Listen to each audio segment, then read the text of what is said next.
मी भाग्यवान आहे की ज्या राज्यात जातो ते राज्याचे मुख्यमंत्री हेच भाषण देतात की गडकरींना सगळ्यात प्रिय आमचं राज्य आहे.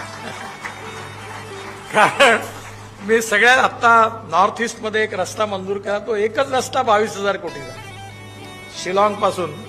त्यामुळे सगळ्याच भागात दूरवर कामं झाली पाहिजे आणि ही जर रस्ते चांगले झाले तर त्या राज्यांचा विकास होणार आहे.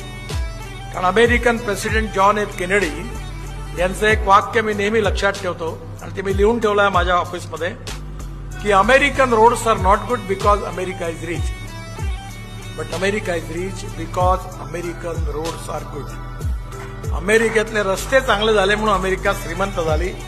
तसा आता गोव्याचं राज्य श्रीमंत झालं पाहिजे, कारण जेवढे जास्त टुरिस्ट येतील तेवढा जास्त टॅक्स मिळणार आहे, जेवढं आकर्षण वाढणार आहे त्यामुळे जास्त फायदा होणार आहे.